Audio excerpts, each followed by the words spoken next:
Hello બચ્ચો, કેમ છો? જય સ્વામિનારાયણ. મસ્ત મજાના તહેવારની ઉજવણી કરીને આવી ગયા. તો હવે આપણે આગળ ચેપ્ટર નંબર 2 ની અંદર પરમાણુય બંધારણ ભણી રહ્યા છે. જેની અંદર હવે આપણે વધીશું હાઇડ્રોજનના વર્ણપટો વિશે.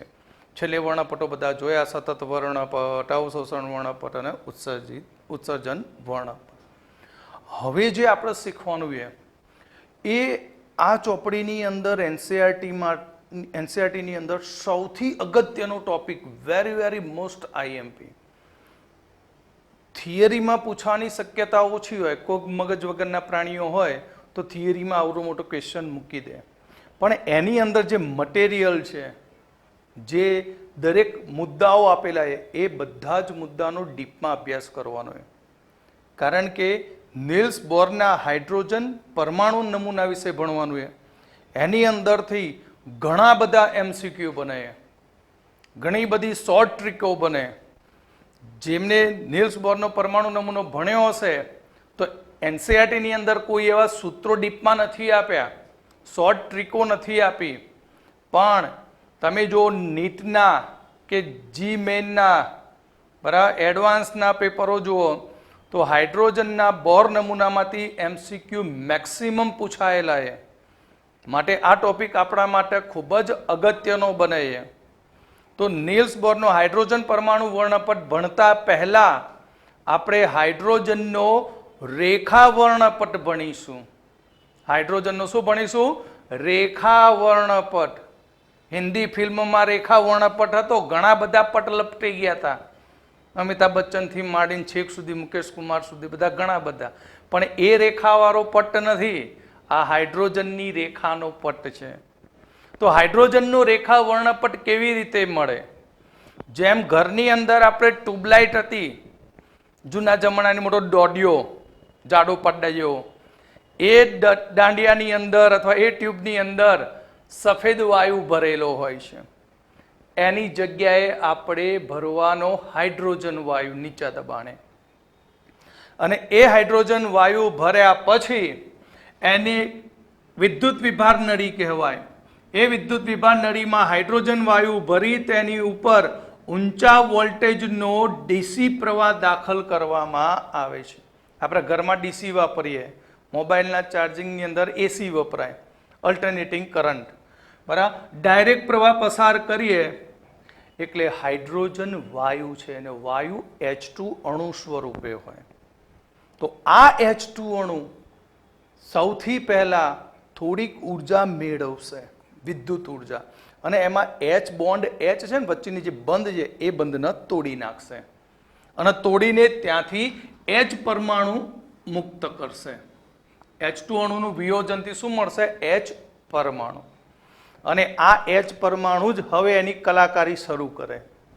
H પરમાણુનું સિંગલ ઇલેક્ટ્રોન જે વિદ્યુત ઉર્જાનું શોષણ કરીને ઉત્તેજિત થાય. યાદ કરો, ઉત્સર્જન વર્ણપટમાં શું કહ્યું હતું? આપેલી ઉર્જામાંથી અમુક ઉર્જાનું શોષણ કરી પરમાણુ ઉત્તેજિત થાય.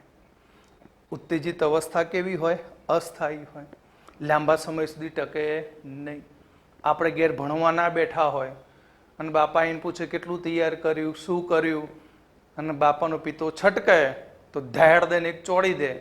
જેવી ચોડે એટલે આપણો કરંટ કેવો થઈ જાય? ઊંચો થાય કે ના થાય? પડે એટલે અંદરથી મનમાં તો કેવો આમ ગુસ્સો આવી જાય. કેમ? એક એનર્જી આવી કટાક દઈને. એ એનર્જી લાંબા સમય સુધી ટકતી નહીં કે તમે જ્યાં સુધી જીવશો ત્યાં સુધી એમ કહેવાય કે હું મારા પપ્પા જોડે વાત નહીં કરું. ના, એ તો શક્ય જ નહીં. બરાબર. થોડું સમય જશે ને એટલે પછી પાછો ધીમે રહીને મૂળ અવસ્થામાં આવી જશે. તો અહીંયા પણ એવું થાય કે હાઇડ્રોજનનો પરમાણુ વિદ્યુત ઉર્જા મેળવીને ઉત્તેજિત અવસ્થા મેળવશે, પણ ઉત્તેજિત અવસ્થામાં એ અસ્થાયી હોય, ટકી શકે નહીં, કે ધડામ દઈને પાછો એની મૂળ અવસ્થામાં પાછો ફરે. અને જેવો મૂળ અવસ્થામાં પાછો ફરે ત્યારે અહીં જુદી જુદી આવૃત્તિવાળા વિદ્યુત ચુંબકીય વિકિરણનું શું કરે? ઉત્સર્જન કરે. જ્યારે પાછો પડે ત્યારે શોષાયેલી ઉર્જાનું શું કરે? વિકિરણ સ્વરૂપે ઉત્સર્જન કરે. અને એ ઉત્સર્જિત થયેલા વિકિરણનું જ્યારે પ્રિઝમ વડે આપણે અવલોકન કરીએ તો તેના વર્ણપટની અંદર આપણને રેખાઓ મળતી હોય છે. વર્ણપટની અંદર શું મળશે? આપણને રેખાઓ મળતી હોય છે. માટે તેને હાઇડ્રોજનનો રેખા વર્ણપટ કહેવાય.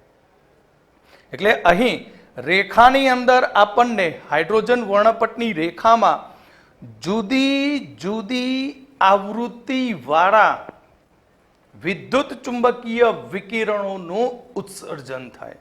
કયો શબ્દ વાપરું? કે આ બધી રેખાઓ એક આવૃત્તિ વાળી હોતી નથી. જુદી જુદી આવૃત્તિ વાળી અહીં વિદ્યુત ચુંબકીય વિકિરણનું ઉત્સર્જન કરે છે, જેના લીધે હાઇડ્રોજન વર્ણપટની અંદર આપણને જુદી જુદી રેખાઓની શ્રેણીઓ મળે. રેખાઓની શું મળશે? શ્રેણી મળતી હોય છે. આ રેખાઓની શ્રેણીમાં એક ભાઈની શ્રેણી તો નળી આંખે દેખાય, બામર નામના વૈજ્ઞાનિકની.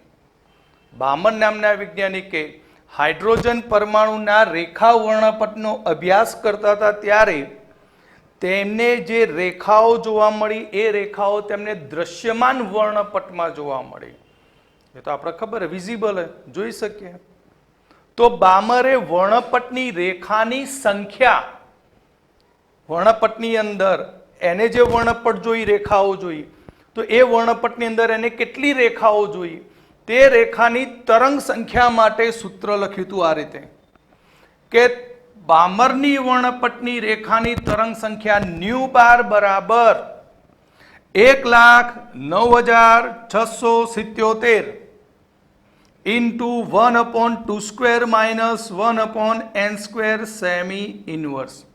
આ કેમ ડાયરેક્ટ 2 સ્ક્વેર લખ્યું એ આપણે આગળ જોઈશું. તો તરંગ સંખ્યા ન્યુ બાર બરાબર 1,09,677 1/n square minus 1/n2 square semi inverse. n ની સંખ્યા કેટલી હોઈ શકે? n 3 હોઈ શકે કે 3 થી વધારે હોઈ શકે, પણ 2 તો ના જ હોય, કારણ કે બામર શ્રેણી બીજા નંબરની છે, એટલે ફિક્સ નંબર થઈ ગયો એનો 2 નંબર. એટલે પાછળના n ની કિંમત એ 3, 4, 5, 6 અપ ટુ ઇન્ફિનિટી સુધી હોઈ શકે. તો આગળ જતા આ વર્ણપટની અંદર આપણને જુદી જુદી 5 પ્રકારની શ્રેણી મળી. તો દરેક શ્રેણીમાં રહેલી વર્ણપટની રેખાની તરંગ સંખ્યા માટે, સાંભળજો, દરેક શ્રેણીમાં રહેલી વર્ણપટની રેખાની સંખ્યા માટે સ્વીડન વૈજ્ઞાનિક જોન્સીન રીડબર્ગ, જોન્સીના નહીં, આ WWF વાળો એ નહીં, જોન્સીન રીડબર્ગ. તો રીડબર્ગે એ દરેક વર્ણપટની રેખાની જે શ્રેણીઓ હતી એ શ્રેણીની રેખાની તરંગ સંખ્યા માટે સૂત્ર આપી દીધું. એક તરંગ સંખ્યા ન્યુ બાર બરાબર 1,09,677 into 1/n1 square minus 1/n2 square semi inverse. 1,09,677 1/n1 square minus 1/n2 square semi inverse. જ્યાં n1 ને તેને શ્રેણી પદ કહ્યું. n1 ને શું કહ્યું? શ્રેણી પદ. જેમાં 1, 2, 3, 4, 5 ચોપડીમાં 5 આપીને છઠ્ઠી પણ છે. અરે એને પછી મૂકીશ, લખી નથી બોર્ડ પર, બરાબર. તો રેખા પદ કેટલા હોય? ઘરમાં બેસી રહેવાથી રેખા ઉત્પન્ન ના થાય. સમજણ પડી શું કહેવા માંગુ? કે આ ઇલેક્ટ્રોન છે કેન્દ્રની ફરતે, આ પહેલું સ્તર છે. પહેલા સ્તરમાં ઇલેક્ટ્રોન પડી રહ્યો હોય ને, ગોર ગોર ગમે તેમ આખી જિંદગી ફૂદરીઓ માર્યા કરે, પણ એનાથી કોઈ રેખા ઉત્પન્ન થાય નહીં. એટલે રેખા પદની શરૂઆત ક્યાંથી થાય? બીજા નંબરથી. કેમ? કારણ કે આ ઇલેક્ટ્રોન પહેલાથી બીજામાં જાય અહીંયા, અને બીજામાંથી ભૂસકો મારીને પહેલામાં આવે ને એટલે વિકિરણનું શું કરે? ઉત્સર્જન કરે. શીખવાડ્યું ને? કારણ નીચલી ઉર્જા અવસ્થાના ઊંચી, આ કઈ અવસ્થા? સામાન્ય અવસ્થા, મૂળ અવસ્થા. અને આ કઈ અવસ્થા? ઉત્તેજિત. ઉત્તેજિતમાંથી નીચો પડે તો જ રેખાનું ઉત્સર્જન થાય. એટલે રેખાપદની શરૂઆત ક્યાંથી થાય? 2 થી થાય. એટલે લખાઈશું n માં 1 ઉમેરો, n1 + 1, n1 + 2, n1 + 3. આ બધી શું બને? રેખાપદ બને. તો અહીંયા હાઇડ્રોજન પરમાણુના રેખા વર્ણપટમાં આપણને કુલ 5 શ્રેણી મળે છે. કેટલી શ્રેણી? 5. લા બા પા બ્રેકેટ ફુંડ. લા બા પા બ્રેકેટ ફુંડ. લા એટલે લાયમન, બા એટલે બામર, પા એટલે પાશ્વન, બ્રેકેટ અને ફુંડ. બરાબર. સૌથી પહેલી શ્રેણી જે લાયમન શ્રેણી, એટલે એને નંબર 1 આપ્યો, n1 બરાબર. તો રેખાપદની શરૂઆત ક્યાંથી થાય? તો 2, 3, 4, 5, 6, 7, 8, 9, 10. બરાબર. એટલે આ રીતે કે અહીંયા ભાઈ ઇલેક્ટ્રોન હતો, આ ઇલેક્ટ્રોન અહીંયાથી ક્યાં ક્યાં દાખલ થયો? બીજામાં, ત્રીજામાં, ચોથામાં, પાંચમામાં, છઠ્ઠામાં અને સાતમામાં. એટલે જો ઇલેક્ટ્રોન અહીં બીજામાંથી પહેલામાં આવે, ત્રીજામાંથી પહેલામાં આવે, ચોથામાંથી પહેલામાં, પાંચમામાંથી પહેલામાં, છઠ્ઠામાંથી પહેલામાં અને સાતમામાંથી પહેલામાં.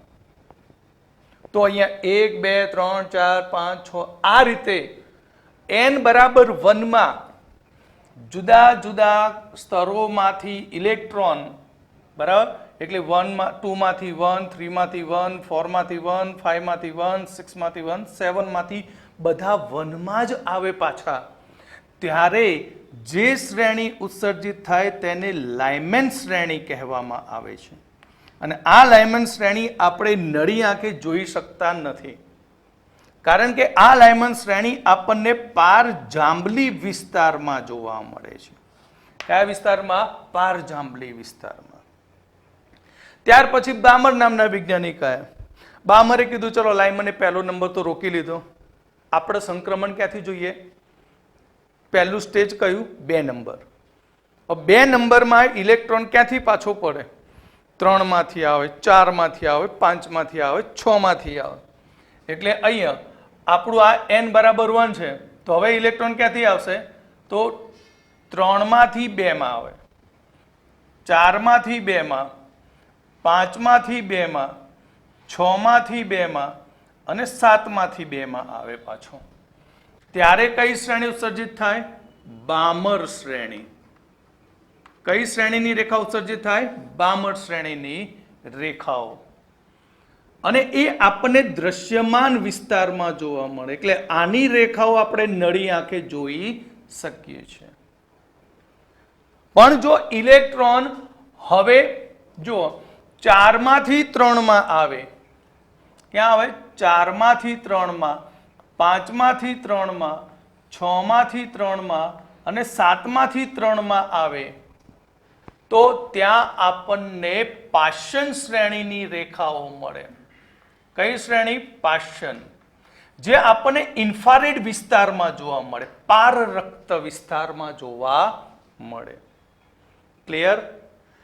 હવે આપણે બ્રેકેટની વાત કરીએ તો બ્રેકેટ ક્યાં આવશે? જો લાયમન ક્યાં આવ્યો? તો 2, 3, 4, 5, 6 માંથી 1 માં. બામર ક્યાં આવ્યો? તો 3, 4, 5 માંથી 2 માં. અને બ્રેકેટ ક્યાં આવ્યું? તો 4, 5, 6, 7 માંથી 3 માં.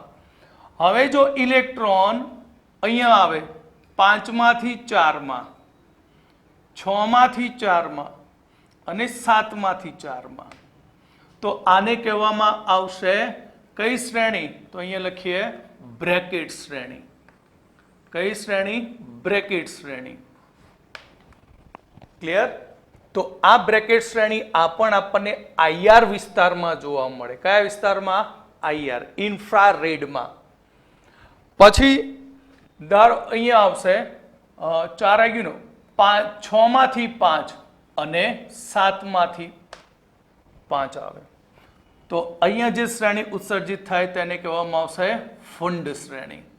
કઈ શ્રેણી? ફુંડ શ્રેણી. આ પણ પાર રક્ત વિસ્તારમાં છે. છઠ્ઠી શ્રેણી. કયું સંક્રમણ કરે? છઠ્ઠું. તો છઠ્ઠી શ્રેણી માટે કહીએ કે અહીંયા 7 માંથી 6 માં જાય. 7 માંથી ક્યાં જાય? 6 માં. હમ્ફ્રી શ્રેણી. કઈ શ્રેણી? હમ્ફ્રી શ્રેણી. આ પણ પાર રક્ત વિસ્તારમાં જોવા મળે. પાર રક્ત વિસ્તારમાં જોવા મળે છે. તો અહીંયા જે રેખા વર્ણપટ મળ્યા, જેની અંદર આપણને ટોટલ 6 શ્રેણી મળી, જેમાં 5 જ આપીએ, લાયમન, બામર, પાસમ, બ્રેકેટ, ફુંડ, અને એક છઠ્ઠી એ હમ્ફ્રી શ્રેણી. ક્લિયર? તો દરેક સંક્રમણ દરમિયાન અહીંયા ઉર્જાઓનું શું થતું હોય? ઉત્સર્જન થતું હોય. કેવી રીતે ઉત્સર્જન થશે? કેટલી ઉર્જા ઉત્સર્જિત થશે? તેની તરંગ લંબાઈ કેવી હશે? મેક્સિમમ, મિનિમમ, મહત્તમ ઉર્જા, ન્યૂનતમ ઉર્જા, એ બધા MCQ બનતા હોય આની ઉપરથી. બરાબર? તો એનો હું આપણે ભણાવતી વખતે ટોટલી તમને શોર્ટ ટ્રીક આની બધી આપી દઈશ. ક્લિયર? આને તમે આ રીતે સમજી શકો, અથવા તો સિમ્પલ ચાર્ટ બનાવીને બતાવું એ રીતે પણ સમજી શકાય. ઓકે?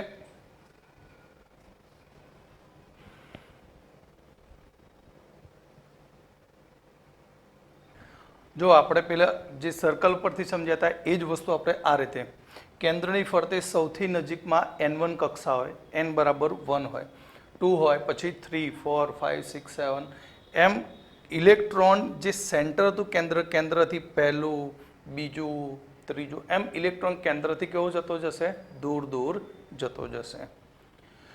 પણ અહીંયા જે સ્થિર અવસ્થા હતી ત્યાંથી ઇલેક્ટ્રોન કૂદકો મારીને બીજા, ત્રીજા, ચોથા, પાંચમા, છઠ્ઠા, છેક ઇન્ફિનિટી સ્તર સુધી જઈ શકે. પણ જ્યારે એ પાછો ફરે, બરાબર, સિમ્પલ વસ્તુ એ કે આ N બરાબર 1 માં ઇલેક્ટ્રોન છે, હવે એને 2 માં ધકેલવો હોય તો શું કરવું પડે? તો અહીંયા ઇલેક્ટ્રોન ફોટોન નામની ઉર્જાનું શું કરે? શોષણ કરે. ચાહે ઇલેક્ટ્રિક ઉર્જા હોય કે ફોટોન ઉર્જા, એ શોષણ કરીને ક્યાં જાય? N બરાબર 2 માં જાય. અથવા N બરાબર 2 ને બદલે N બરાબર 3 માં જાય, N બરાબર 4 માં જાય. પણ આ ઉત્તેજિત અવસ્થાઓ બધી કહેવાય. ઉત્તેજિત અવસ્થામાં ઇલેક્ટ્રોન ટકે નહીં, એ તેની મૂળ ભૂમિ અવસ્થામાં, સ્થિર અવસ્થામાં પાછો ફરે. હવે પાછો ફરે ત્યારે 2 માંથી પાછો 1 માં આવી શકે. બરાબર? 3 માં ગયેલો 1 માં આવે, 4 માં ગયેલો 1 માં આવે. જ્યારે આવે ત્યારે દરેક વખત એક રેખાનું ઉત્સર્જન કરે. N બરાબર 2 માં આવતી રેખા, 3 થી 1 માં આવતી રેખા, બરાબર, 4 માંથી 1 માં આવતી, આ તે રેખાઓનું શું કરતો જશે? ઉત્સર્જન કરે. તો અહીંયા આપણે કે જો ઇલેક્ટ્રોન N બરાબર ઇન્ફિનિટી સ્તરમાંથી ધારો કે સીધો જ પહેલો N બરાબર 1 માં આવે તો લાયમન શ્રેણી, 6 માંથી 1 માં આવે તો પણ લાયમન શ્રેણી, 5 માંથી 1 માં આવે તો પણ, 4 માંથી 1 માં આવે તો પણ લાયમન, 3 માંથી અને 2 માંથી. તમે જુઓ તો મેં અહીંયા દરેક વચ્ચે શક્તિની તફાવત, ઉર્જા તફાવત કેવા બતાવ્યા? અલગ અલગ. બરાબર? જેમ ઇલેક્ટ્રોન દૂર જતો જશે તેમ તેની ઉર્જાના મૂલ્યો શું હોય? બદલાતા જાય. કેવી રીતે બદલાય, શું બદલાય તે આગળ જોઈશું. તો આ શ્રેણીને આપણે નામ આપ્યું તો લાયમન શ્રેણી. કઈ શ્રેણી? લાયમન શ્રેણી. હવે ઇલેક્ટ્રોન ધારો કે ઇન્ફિનિટીથી 2 માં પડે, બરાબર, 6 માંથી 2 માં પડે, 5 માંથી 2 માં, 4 માંથી 2 માં, 3 માંથી 2 માં પડે તો બામર શ્રેણી. કઈ શ્રેણી? બામર. તે જ પ્રમાણે ઇન્ફિનિટીમાંથી 3 માં, 6 માંથી 3 માં, 5 માંથી 3 માં અને 4 માંથી 3 માં તો પાશ્ચન શ્રેણી. કઈ શ્રેણી? પાશ્ચન શ્રેણી. એ જ પ્રમાણે ઇન્ફિનિટીથી 4 માં આવે, 6 માંથી 4 માં અને 5 માંથી 4 માં તો બ્રેકેટ શ્રેણી. તો આ રીતે ઇલેક્ટ્રોનનું ઊંચા ઉર્જા સ્તરમાંથી નીચા ઉર્જા સ્તરમાં સંક્રમણ થાય ત્યારે જુદી જુદી રેખાઓનું ઉત્સર્જન થતું હોય છે. અને આ રેખાઓના અભ્યાસ જુદા જુદા નામના વૈજ્ઞાનિકોએ કર્યા અને તેમને પોતપોતાના નામ ઉપરથી શ્રેણી આપી દીધી: લાયમન, બામર, પાશમ, બ્રેકેટ અને ફુંડ. પહેલી શ્રેણી આપણને પારજાંબલી, બીજી દ્રશ્યમાન, બાકી બધીની ભારરક્ત IR વિસ્તારમાં જોવા મળે, જે આપણને નરી આંખે દેખાય નહીં. ઓકે, હવે આપણે મેન અગત્યના ટોપિક ઉપર જઈ રહ્યા છીએ. નીલ્સ બોરનો હાઇડ્રોજન પરમાણુ નમૂનો. બરાબર, ખૂબ જ એકાગ્રતા ધ્યાનથી ભણવાનું. આ બધું જ ફરીથી આગળ રિપીટ થશે. દાખલાઓમાં, શોર્ટ ટ્રીકોમાં બધાનો ઉપયોગ થશે આ બધાનો. ઓકે,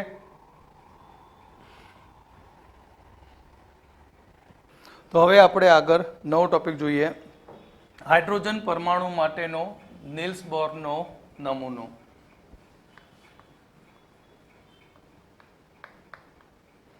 હાઇડ્રોજન પરમાણુ માટેનો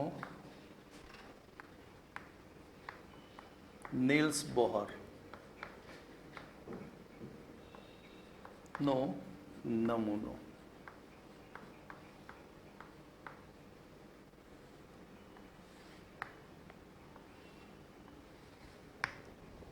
આ એક લેક્ચરમાં ટોપિક નહીં પતે, બરાબર, અને બે ભાગ કરીશું આપણે. નીલ્સ બોર. તો નીલ્સ બોરનો હાઇડ્રોજન પરમાણુ નમૂનો આગળ પર મેં ચર્ચા કરી હતી કે જ્યારે બોરને, નીલ્સ સાહેબને, નીલ્સ સરને જ્યારે વેકેશન પડ્યું હતું ત્યારે તેમને બે વૈજ્ઞાનિકના નમૂનાનું પોસ્ટમોર્ટમ કર્યું હતું, થોમ્સન અને રુથરફોર્ડ. થોમ્સન અને રુથરફોર્ડ. થોમ્સને કહ્યું હતું કે ધન વીજભાર છે એ આખા પરમાણુમાં એક સરખી રીતે ફેલાયેલો છે અને ઇલેક્ટ્રોન તેમાં એવી રીતે વહેંચાયેલા કે જેથી પરમાણુ વિદ્યુતીય રીતે કેવો છે, તટસ્થ. અને તેને કહ્યું હતું કે દળ પણ એક સરખી રીતે ફેલાયેલું છે. પણ રુથરફોર્ડે થોમ્સનને ખોટો પાડ્યો. થોમ્સન ખોટો પડ્યો. અરે, રુથરફોર્ડ ખોટો પડ્યો કેમ? રુથરફોર્ડે એવું કંઈ કહ્યું નહોતું, કે એને કહ્યું હતું કે ઇલેક્ટ્રોન કેન્દ્રની આસપાસ વર્તુળાકાર માર્ગમાં ભ્રમણ કરે છે અને એ ભ્રમણ કરતો હોય ત્યારે જેમ્સ મેક્સવેલના મત મુજબ વિદ્યુત ચુંબકીય વિકિરણનું ઉત્સર્જન થાય, એટલે ઇલેક્ટ્રોન વિકિરણ સ્વરૂપે ઉર્જા ગુમાવતો જાય અને ધીમે ધીમે સર્પિલ સ્વરૂપે તે ક્યાં બેસી જાય? કેન્દ્રમાં. એટલે રુથરફોર્ડનો પરમાણુ નમૂનો અસ્થાયી બન્યો. આનું પણ પોસ્ટમોર્ટમ કર્યું. આગળ જતાં તેમણે વિકાસના બે અગત્યના પરિણામો, વિદ્યુત ચુંબકીય વિકિરણનો દ્વિસ્વભાવ વિશેનો અભ્યાસ કર્યો, પછી હાઇડ્રોજનના રેખા વર્ણપટનો અભ્યાસ કર્યો. તો નીલ્સ બોરે પહેલી અભિધારણા આપી કે ઇલેક્ટ્રોન કેન્દ્રની આસપાસ વર્તુળાકાર માર્ગમાં ચોક્કસ ત્રિજ્યા અને ઉર્જાથી પરિભ્રમણ કરે છે. આવું સ્ટેટમેન્ટ રુથરફોર્ડે નહોતું આપ્યું. બરાબર, રુથરફોર્ડે એમ કે વર્તુળાકાર માર્ગમાં પરિભ્રમણ કરે છે. તો પહેલું સ્ટેટમેન્ટ હતું કે ઇલેક્ટ્રોન કેન્દ્રની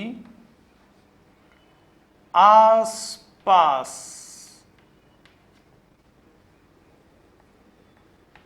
વર્તુળ આકાર માર્ગમાં ચોક્કસ ત્રિજ્યા અને ઉર્જાથી પરિભ્રમણ કરે છે.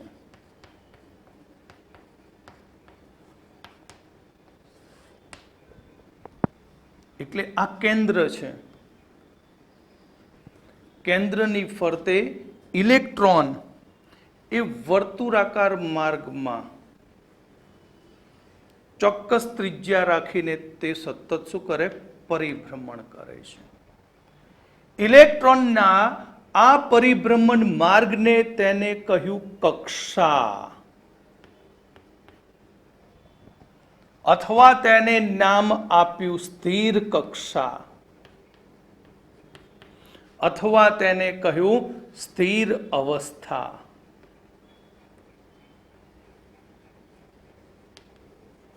અથવા ઇલેક્ટ્રોનના આ પરિભ્રમણ માર્ગને નામ આપ્યું ઉર્જા સ્તર.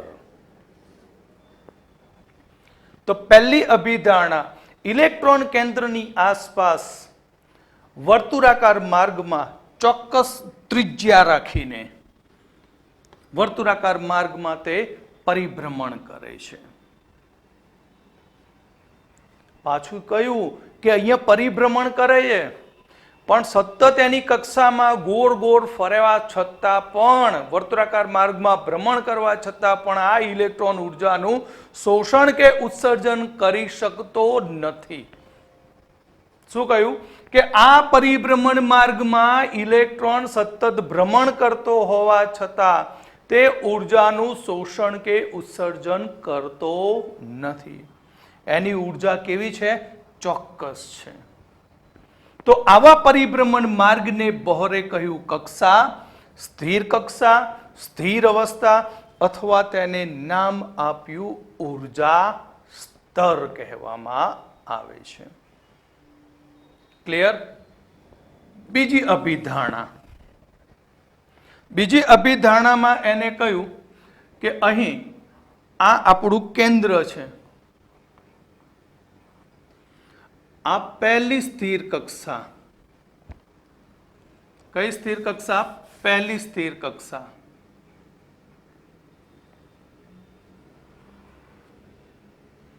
અને એની ફરતે આ બીજી સ્થિર કક્ષા. તો બીજી અભિધારણામાં કહ્યું કે અહીં ઇલેક્ટ્રોન વર્તુળાકાર માર્ગમાં સતત પરિભ્રમણ કરતો હોય ત્યારે તેની ઉર્જાનું મૂલ્ય અચળ રહેતું હોય છે. પણ ધારો કે અહીંયા ઇલેક્ટ્રોન બેઠો છે કેન્દ્રની નજીકની કક્ષા, એટલે આને n=1 કક્ષા કહેવાય. આ કેન્દ્રથી દૂરની કક્ષા એટલે બીજા નંબરે, એટલે n=2. તો ઇલેક્ટ્રોન એક સ્થિર કક્ષામાંથી બીજી સ્થિર કક્ષામાં ઉર્જાનું શોષણ કરીને તે નીચી ઉર્જા સ્તરમાંથી ઊંચા ઉર્જા સ્તર, એટલે નીચી સ્થિર કક્ષામાંથી ઉપલી સ્થિર કક્ષામાં દાખલ થઈ શકે છે.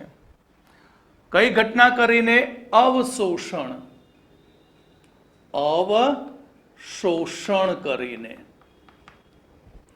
ઇલેક્ટ્રોન એક સ્થિર કક્ષામાંથી બીજી સ્થિર કક્ષામાં, એટલે કે નીચલી સ્થિર કક્ષામાંથી ઉપલી સ્થિર કક્ષામાં ઉર્જાનું અવશોષણ કરીને તે જઈ શકે છે.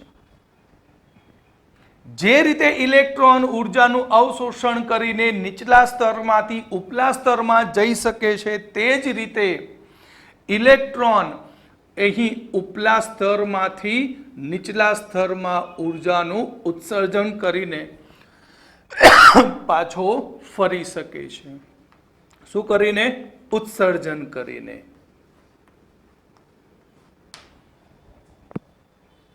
જેને કહેવાય ઇલેક્ટ્રોનનો ક્વોન્ટમ કૂદકો કહેવામાં આવે છે. ઇલેક્ટ્રોનનું નીચી સ્થિર કક્ષામાંથી ઉર્જાનું અવશોષણ કરીને ઉપલા સ્તરમાં જવું, અથવા ઉપલા સ્થિર કક્ષામાંથી નીચલી સ્થિર કક્ષામાં ઉર્જાનું ઉત્સર્જન કરીને પાછું ફરવું, તેને કહેવાય ઇલેક્ટ્રોનનો ક્વોન્ટમ કૂદકો કહેવામાં આવે છે.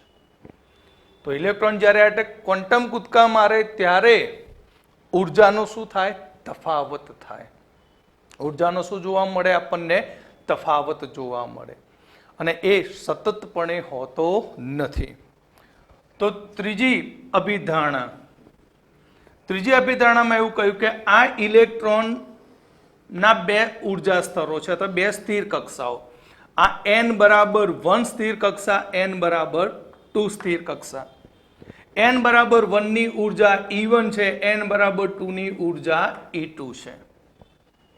હવે ઇલેક્ટ્રોન ધારો કે આ નીચલી અવસ્થામાં પડ્યો છે, તો એને ઉપલી અવસ્થામાં જવા માટે તેની ઉપર નાખ્યું આપણે બહારથી ફોટોન. શું નાખ્યું આપણે? ફોટોન. ફોટોનની ઉર્જા કેટલી? h nu. એ તો ખબર જ છે, શીખવાડી દીધું મેક્સ પ્લાન્કમાં. તો આ ઇલેક્ટ્રોન ઉર્જાનું શોષણ કરીને ક્યાં ગયો? ઉપલા શક્તિ સ્તરમાં. તો અહીંયા કઈ ઘટના થઈ? અવશોષણ. શું થયું? અવશોષણ. ઇલેક્ટ્રોન ઉપલા સ્તરમાં ગયો. ઉપલા સ્તરમાંથી ઇલેક્ટ્રોન હવે પાછો ક્યાં આવી જાય? નીચા સ્તરમાં, એટલે ઉપલી સ્થિર કક્ષામાંથી નીચલી સ્થિર કક્ષા, ઊંચી ઉર્જા અવસ્થામાંથી નીચી ઉર્જા અવસ્થામાં પાછો ફરે, ત્યારે જે શોષાયેલું ફોટોન હતું એ ફોટોનનું વિકિરણ સ્વરૂપે તેનું શું કરે? ઉત્સર્જન કરે. બરાબર. અને એ વિકિરણ ઉત્સર્જિત થાય તેની ઉર્જા કેટલી? h ન્યુ થાય. ઉત્સર્જિત ફોટોનની ઉર્જા કેટલી? h new. તો આ ઘટનાને કહીશું આપણે ઉત્સર્જન. ક્લિયર? તો હવે અહીં આપણે કહીએ કે ઇલેક્ટ્રોન શરૂઆતમાં E1 ઉર્જા સ્તરમાં હતો.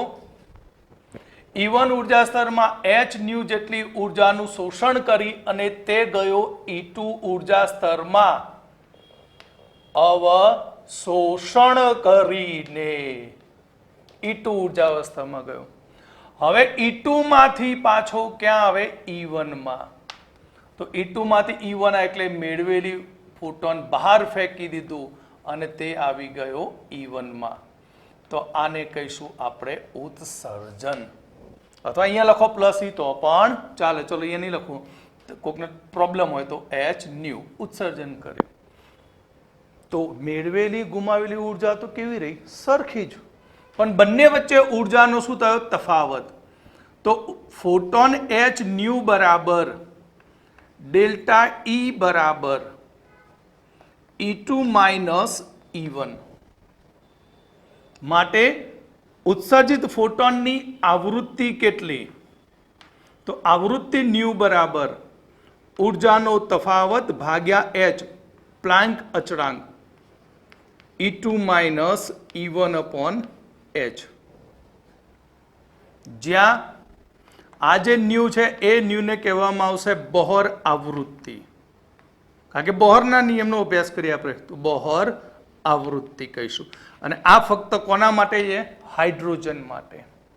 તો બોહરની 3 અભિધારણાઓ જોઈ કે કેન્દ્રની આસપાસ ઇલેક્ટ્રોન વર્તુળાકાર માર્ગમાં ચોક્કસ ત્રિજ્યા અને ચોક્કસ ઉર્જાથી જ પરિભ્રમણ કરે. સતત પરિભ્રમણ કરતો હોવા છતાં તે ઉર્જાનું શોષણ કે ઉત્સર્જન કરતો નથી. તો આવા માર્ગને નામ આપ્યું કક્ષા, સ્થિર કક્ષા, સ્થિર અવસ્થા, ઉર્જા સ્તર પણ કહેવાય. પછી કહ્યું કે ઇલેક્ટ્રોન નીચલા સ્થિર કક્ષામાંથી ઉપલા સ્થિર કક્ષામાં ઉર્જાનું અવશોષણ કરીને જાય, અથવા ઉપલા સ્થિર કક્ષામાંથી નીચલા સ્થિર કક્ષામાં, બરાબર, તે ઉર્જાનું ઉત્સર્જન કરીને દાખલ થઈ શકે છે. તો આને કહેવાય ઇલેક્ટ્રોનનો ક્વોન્ટમ કૂદકો. હવે જ્યારે કૂદકા વારંવાર કરતું હોય વાંદરાની જેમ, ત્યારે ઉર્જા શોષાય અને ઉત્સર્જન પણ પામે. તો બંને વચ્ચે ઉર્જાનો શું થયો? તફાવત મળ્યો. તો બે સ્તર વચ્ચેના ઉર્જા તફાવતને આપણે કહ્યું ડેલ્ટા E. અને એ ડેલ્ટા E કેટલો હોય? શોષાયેલા ફોટોનની ઉર્જા અથવા ઉત્સર્જિત વિકિરણની ઉર્જાના જેટલો. માટે આપણે અહીંયા સૂત્ર બનાવી દીધું, h ન્યુ બરાબર delta E, E2 minus E1, new એટલે આવૃત્તિ ડેલ્ટા E અપોન h, માટે E2 minus E1 upon h, new એટલે બોહર આવૃત્તિ.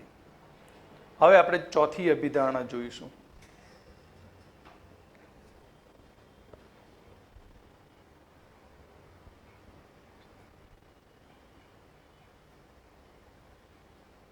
હવે ચોથી અભિધારણા બહુ જ મજાની છે. ચોથી અભિધારણામાં એક શરત મૂકી દીધી કે ઇલેક્ટ્રોન એવી જ કક્ષામાં પરિભ્રમણ કરી શકે કે જેનું કોણીય વેગમાન h અપોન 2π ના ધન પૂર્ણાંક સંખ્યાના પૂર્ણ ગુણાંકમાં હોય. ચોથી અભિધારણા, ઇલેક્ટ્રોન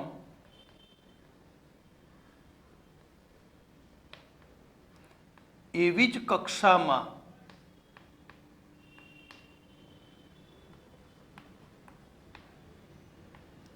પરિભ્રમણ કરી શકે કે જ્યાં ઇલેક્ટ્રોનનું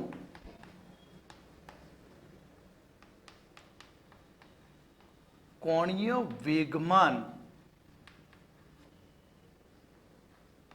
h અપોન 2π ધન પૂર્ણાંક સંખ્યાના પૂર્ણ ગુણકમાં હોય.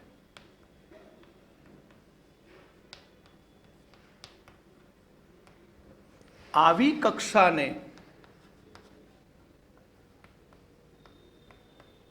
કક્ષાને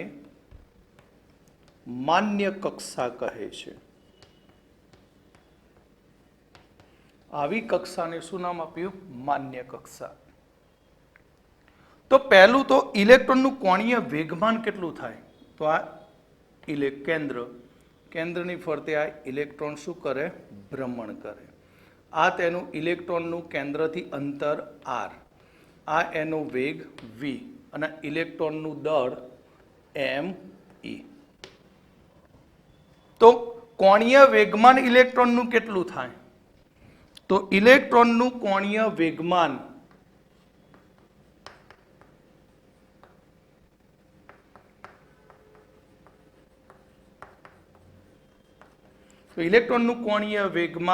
ઇલેક્ટ્રોનનું કોણીય વેગ ઇન્ટુ તેની જડત્વની ચાક માત્રા.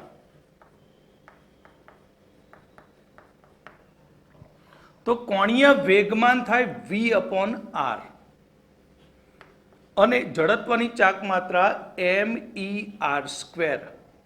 માટે તેનું કોણીય વેગમાન m/v/r, કારણ કે r એક કેન્સલ થશે. અને આ કોણીય વેગમાન કેટલું થવું જોઈએ? h/2π ના ધન પૂર્ણાંક સંખ્યાના પૂર્ણ ગુણકમાં. તો માન્ય કક્ષામાં ઇલેક્ટ્રોનનું કોણીય વેગમાન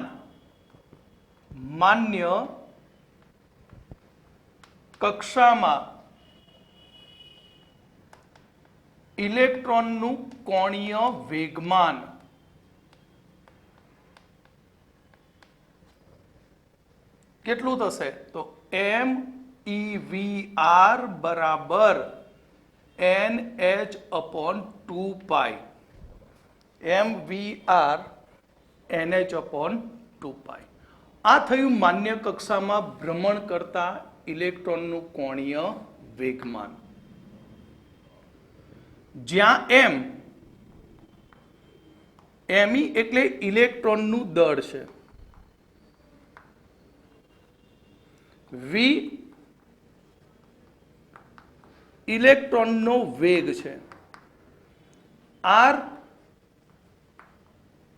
કક્ષાની ત્રિજ્યા એટલે ઇલેક્ટ્રોન અને કેન્દ્રો વચ્ચેનું અંતર. ઇલેક્ટ્રોન અને કેન્દ્રો વચ્ચેનું અંતર. n એટલે ધન પૂર્ણાંક સંખ્યા.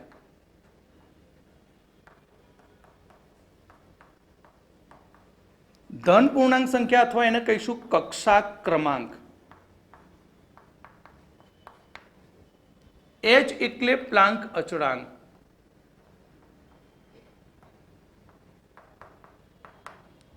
બરાબર, પાઈ એટલે 3.14. તો આની ઉપરથી એમસીક્યુ બને. બીજી માન્ય કક્ષાનું કોણીય વેગમાન કેટલું? તો અહીંયા ધારો કે આપણે માન્ય કક્ષાઓના કોણીય વેગમાન લખીએ. માન્ય કક્ષાના કોણીય વેગમાન. કઈ માન્ય કક્ષા? ધારો કે મેં લીધી है n બરાબર પહેલી માન્ય કક્ષા, બીજી માન્ય કક્ષા, ત્રીજી માન્ય કક્ષા, ચોથી. તો અહીંયા માન્ય કક્ષા માટે ધારો કે n બરાબર 1 મૂકું તો પહેલી કક્ષા માટેનું કોણીય વેગમાન કેટલું? તો h/2π થાય. થાય કે ના થાય બેટા? n બરાબર 1 મૂકો તો h/2π. બીજી માન્ય કક્ષાનું કોણીય વેગમાન કેટલું? તો 2/2. તો કેટલું થશે? h/π. ત્રીજી માન્ય કક્ષા માટે કેટલું? 3/2 h/π. ચોથી માન્ય કક્ષા માટે 4/2 એટલે 2h/π. તો આ જે વસ્તુ લખી એ તમારે નીટ માટે એમસીક્યુ માટે ઉપયોગી બનશે. For NEET and JEE. Okay, clear? હવે બોર નમૂનાના પ્રમાણે આપણે બીજું આગળ જોઈએ.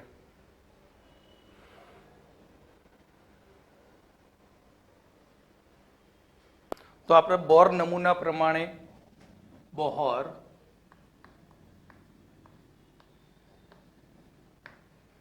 નમૂના પ્રમાણે તો બોહર નમૂના પ્રમાણે નંબર 1 આપણે લખી કે સ્થિર કક્ષાઓ n બરાબર 1 2 3 4 આ સ્થિર કક્ષાઓને શું કહેવામાં આવશે? મુખ્ય ક્વોન્ટમ આંક. આગળ આના વિશે ડીપમાં ભણીશું. મુખ્ય ક્વોન્ટમ આંક કહે છે. સ્થિર કક્ષાઓને શું કહીશું આપણે? મુખ્ય ક્વોન્ટમ આંક. નંબર 2 બીજું છે સ્થિર કક્ષાની ત્રિજ્યા.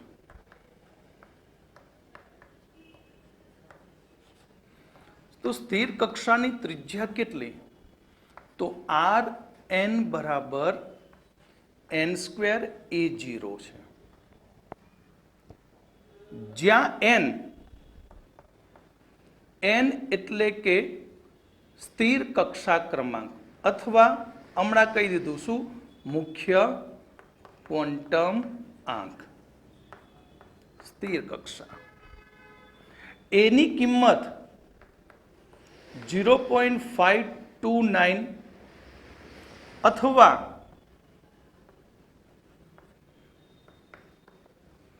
5.29. જો 5.29 લખીએ તો આ પિકોમીટરમાં થશે અને આ એંગસ્ટ્રોમમાં. માટે Rn બરાબર 5.29 ઇન્ટુ n સ્ક્વેર. આ કક્ષાની ત્રિજ્યા પિકોમીટરમાં શોધવાનું સૂત્ર. પણ ફક્ત હાઇડ્રોજન માટે જ.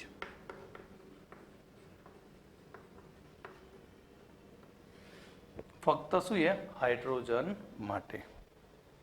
તો આ બધું કેવી રીતે આવ્યું?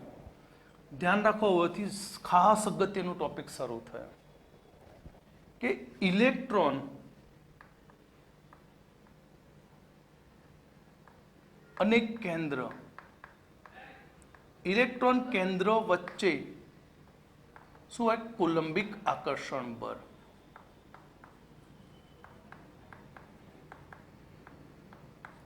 કયું બળ? કુલંબિક આકર્ષણ બળ. અને જ્યારે ઇલેક્ટ્રોન કેન્દ્રની આસપાસ પરિભ્રમણ કરતો હોય ત્યારે ઇલેક્ટ્રોન ઉપર શું લાગે? કેન્દ્રગામી બળ. કે ઇલેક્ટ્રોન અને કેન્દ્ર વચ્ચેનું કુલંબિક આકર્ષણ બળ એ ઇલેક્ટ્રોન ના કેન્દ્રની આસપાસ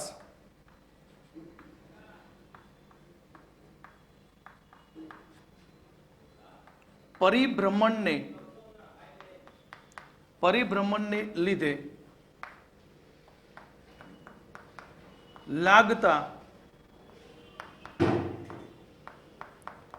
કેન્દ્રગામી બળના જેટલું હોય છે. આ એક અગત્યનો મુદ્દો છે. નંબર 3, ઇલેક્ટ્રોનનું અને કેન્દ્ર વચ્ચેનું કુલંબિક આકર્ષણ બળ બરાબર એ ઇલેક્ટ્રોનના કેન્દ્રની આસપાસ પરિભ્રમણને લીધે લાગતા કેન્દ્રગામી બળના જેટલું હોય છે. એટલે આ કેન્દ્ર છે, કેન્દ્રની આસપાસ ઇલેક્ટ્રોન આ રીતે પરિભ્રમણ કરે. તો આ ઇલેક્ટ્રોનને આ શું હોય? રેડિયસ હોય. શું હોય? આની રેડિયસ એટલે ત્રિજ્યા. ઇલેક્ટ્રોન ગતિ કરતો હોય તો એને વેગ હોય. ઇલેક્ટ્રોનને પોતાનું દળ હોય me.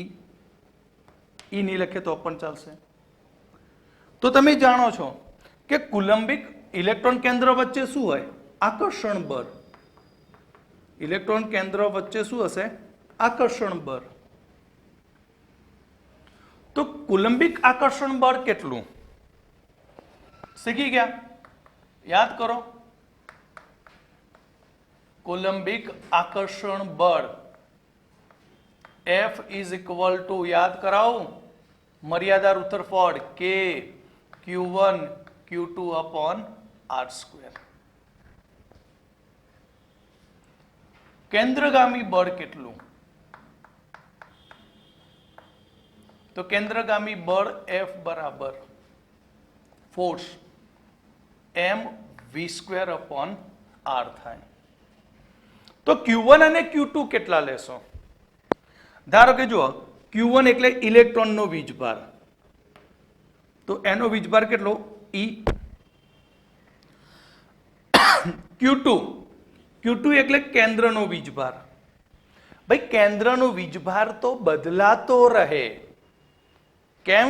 કેન્દ્રમાં પ્રોટોન હોય એટલે Z બદલાતો હોય છે, એટલે Q2 કેટલો થશે? ZE જેટલો.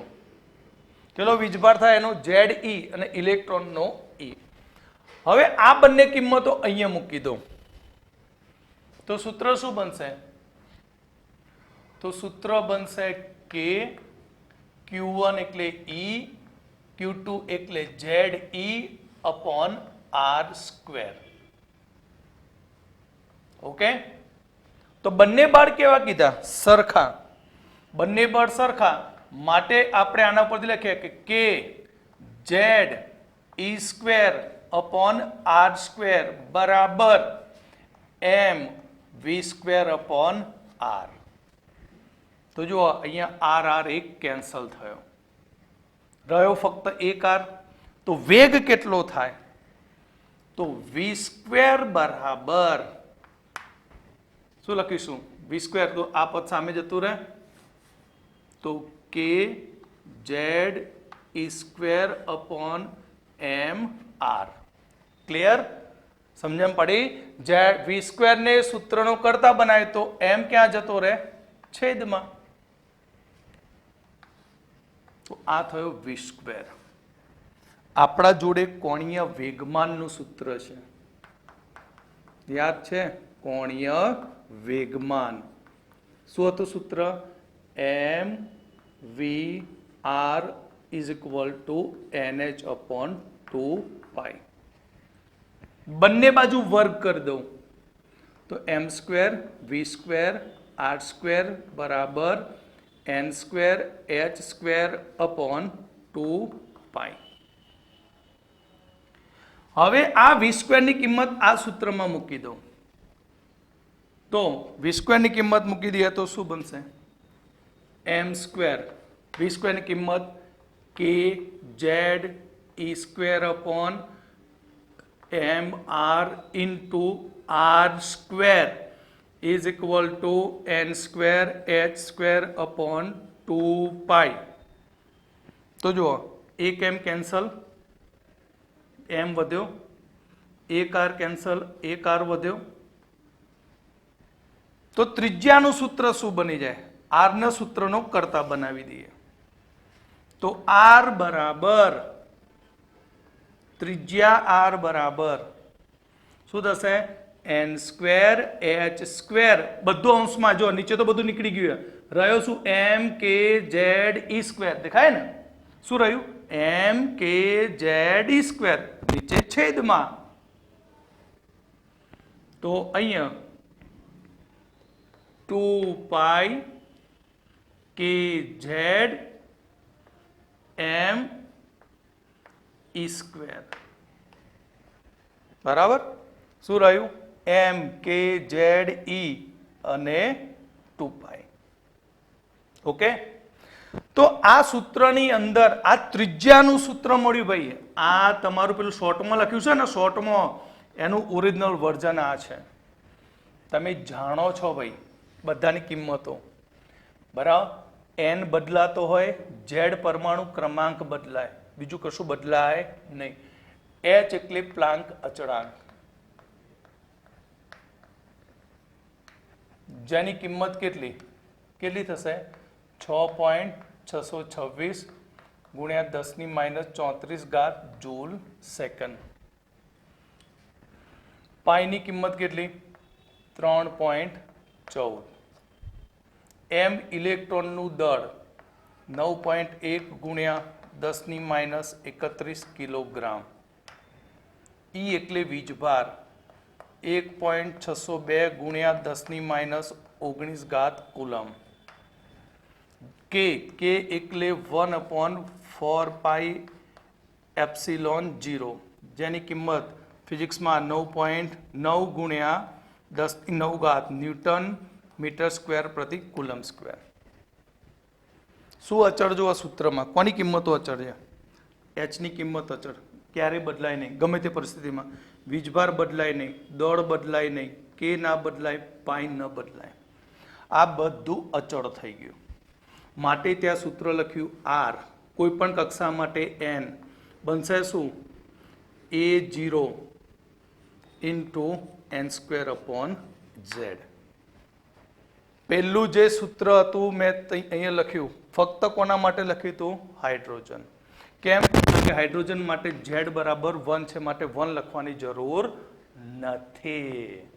પણ આ ખૂબ જ ઉપયોગી છે, બરાબર.